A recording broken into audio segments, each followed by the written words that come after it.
Hello students, कल की video में मैंने आपको कॉन्जुगेटेड डाइईन्स का लैम्डा मैक्सिमम कैलकुलेशन करना सिखाया था। आज के टॉपिक में हम संयुग्मी इनोन्स के पराबैंगनी स्पेक्ट्रा के बारे में पढ़ेंगे और उनका लैम्डा मैक्सिमम कैलकुलेशन देखेंगे। इनोन्स क्या कंपाउंड्स हैं?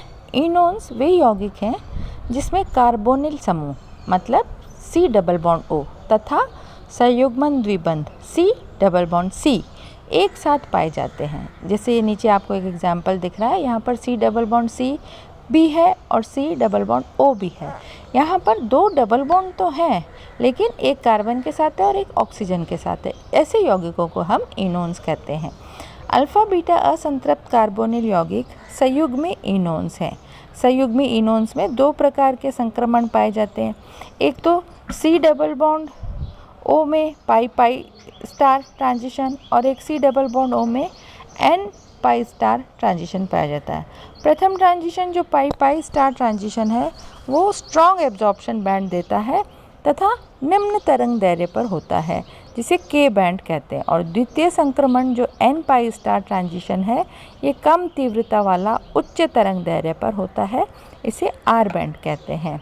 इनोन्स अल्फा बीटा अनसैचुरेटेड कार्बोनिल यौगिक में C डबल बॉन्ड C तथा C डबल बॉन्ड O के मध्य संयुग्मन निम्न ऊर्जा अवस्था तथा उच्च ऊर्जा अवस्था के मध्य ऊर्जा अंतर कम हो जाता है।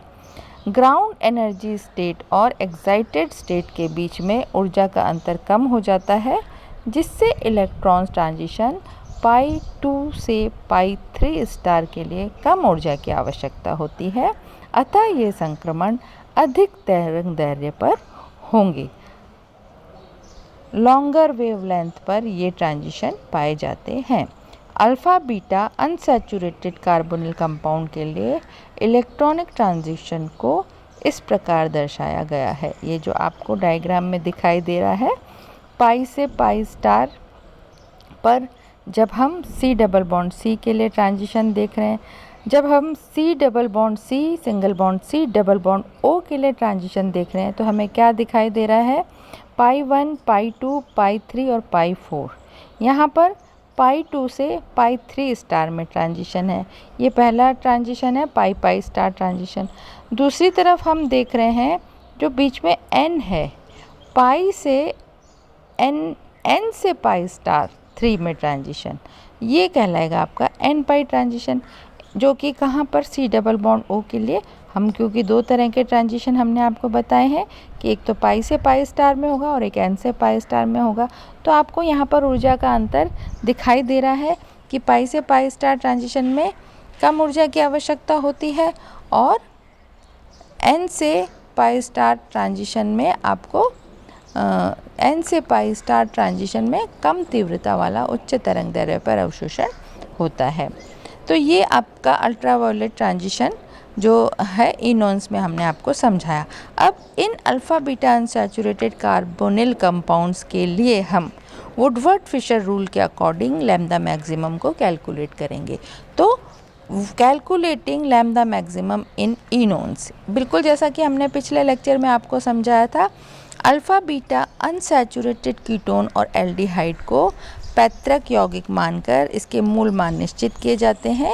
अन्य यौगिकों की लैम्डा मैक्सिमम ज्ञात करने के लिए कुछ नियत मानों को इनमें जोड़ लेते हैं। संयुग्मी डाइईन के लैम्डा मैक्सिमम की गणना के लिए वुडवर्ड और फिशर का नियम हम के अनुसार जो मूल मान है वो इस तरह से दिए हुए हैं। अल्फ़ा बीटा असंतृप्त कीटोन के लिए 215 नैनोमीटर, 5 सदस्यीय चक्रीय कीटोन के लिए 202 नैनोमीटर, अल्फ़ा बीटा ससंतृप्त एल्डिहाइड के लिए 207 नैनोमीटर। इंक्रीमेंट्स इन बेस वैल्यू, मूल मान में वृद्धि किस किस के वजह से होती है? प्रत्येक बाह्य चक्रीय द्विबंध +5, प्रत्येक एल्किल प्रतिस्थापी, यहाँ पर हम अलग अलग तरह से देखते हैं, अल्फ़ा स्थिति पर, बीटा स्थिति पर, गामा स्थिति पर +10, +12, +18 नैनोमीटर। प्रत्येक द्विबंध से संयुग्मन में वृद्धि +30 नैनोमीटर। समवलीय संयुग्मी डाइईन +39 नैनोमीटर। ऑक्सोक्रोम अगर लगे हुए हैं तो रिंग्स पे ऑक्सोक्रोम अल्फ़ा बीटा और गामा और डेल्टा स्थितियों पर लगे हुए हों या किसी भी सूत्र में अल्फ़ा बीटा गामा डेल्टा स्थितियों पर जब ऑक्सोक्रोम लगे हुए हों तो इनकी विभिन्न वैल्यू नीचे इस चार्ट में दी गई है। OH के लिए +35 +30 और डेल्टा के लिए +50। OAC +6 +6 +6 चारों के लिए +6 वैल्यू है। क्लोराइड के लिए +15 और +12, ब्रोमाइड के लिए +25 और +35, OR के लिए +35 और +30 +70 +31, SR के लिए +85 बीटा पोजीशन पे और NR2 के लिए +95 है बीटा पोजीशन पे। विलायकों से भी फ़र्क पड़ता है एब्जॉर्बेंस का, और विलायकों की वजह से भी हम क्या बोलते हैं लैम्डा मैक्सिमम की वैल्यू में अंतर मिलता है। तो विलायक अगर बदलते हैं, जैसे इथेनॉल से तो 0 वैल्यू का फ़र्क पड़ता है, लेकिन अगर ईथर डालें तो -7, जल +6, डाईऑक्सेन -7, क्लोरोफॉर्म -1, हेक्सेन -11, क्लोरोहेक्सेन -11। अब ये सब वैल्यूज़ आपको दे दी जो कि गणना करने के काम में आएगी लैम्डा मैक्सिमम के मानों के लिए, इनोन्स के लिए। अब मैं आपको कुछ एग्जांपल्स से बताती हूँ कि हम कैसे गणना कर रहे हैं। जैसे सबसे पहला एग्जांपल आपको जो ये दिखाई दे रहा है CH3 CH3C double bond CH single bond C double bond O single bond CH3। इसमें आपको दिखाई दे रहा है कि एक डबल बॉन्ड कार्बन कार्बन के बीच में और एक डबल बॉन्ड कार्बन ऑक्सीजन के बीच में। तो यहाँ पर आप इनोन्स का मूल मान लिखिए पहले तो 217 नैनोमीटर। उसके बाद 2 अल्काइल प्रतिस्थापी दिखाई दे रहे हैं आपको मिथाइल मिथाइल, उसकी वैल्यू आपको 24 नैनोमीटर। तो इनको आप जोड़ेंगे तो 241 यहाँ पर कुल मान इसका आएगा।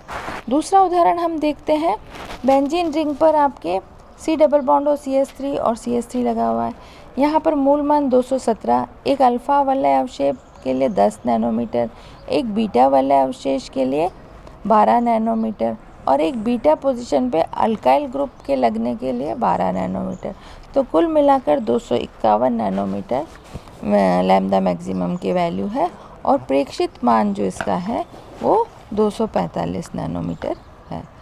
अगला उदाहरण है, 2 बेंजीन रिंग पर आपके अलग अलग बॉन्ड है और बाहर की तरफ आपका O बॉन्ड लगा हुआ है। तो यहाँ पर भी आपका मूल मान 217 नैनोमीटर, बीटा एल्काइल सब्सटीट्यूट एक 12 नैनोमीटर के लिए और डेल्टा एल्काइल सब्सटीट्यूट एक 17 नैनोमीटर के लिए। एक्सोसाइक्लिक डबल बॉन्ड इस सूत्र में पाया जाता है, तो उसके लिए आपको +5 लगा दोगे, और एक द्विबंध है जो कॉन्जुगेशन में वृद्धि कर रहा है तो उसके लिए आप +3 नैनोमीटर लगा दोगे।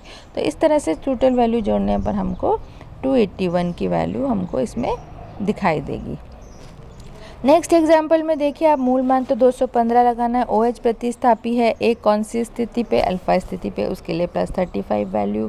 बीटा एल्काइल सब्सटीट्यूशन के लिए 12 नैनोमीटर और बीटा रिंग रेजिड्यू के लिए 12 नैनोमीटर की वैल्यू यहाँ पर रखते हैं। तो कुल वैल्यू 274 नैनोमीटर, प्रेक्षित मान आपका 275 नैनोमीटर आता है। लास्ट एग्जाम्पल आपको जो इसमें बता रही हूँ मैं, 2 बेंजीन रिंग है, एक पे कॉन्जुगेटेड डबल बॉन्ड है, दूसरी रिंग पे डबल बॉन्ड O है। तो मूल मान हमारा 215, क्योंकि इन्होंने ये अल्फ़ा वलय अवशेष 10 नैनोमीटर, डेल्टा वलय अवशेष 17 नैनोमीटर, एक बाह्य चक्रीय द्विबंध 5 नैनोमीटर, समतलीय संयुग्मित डाइन 39 नैनोमीटर, एक द्विबंध से संयुग्मन में वृद्धि 30 नैनोमीटर, कुल मान 316 नैनोमीटर, प्रेक्षित मान 319 नैनोमीटर आएगा। तो इस तरह से हम जो कैलकुलेट करते हैं उसके आसपास ही हमको इनका प्रेक्षित मान भी मिलता है। नेक्स्ट एग्जांपल है, बेंजीन रिंग पर नीचे अल्काइल रिंग रेजिड्यू है, अल्काइल सब्सटीट्यूट है और ऊपर डबल बॉन्ड O लगा हुआ है। तो मूल मान क्या हुआ, 215 नैनोमीटर।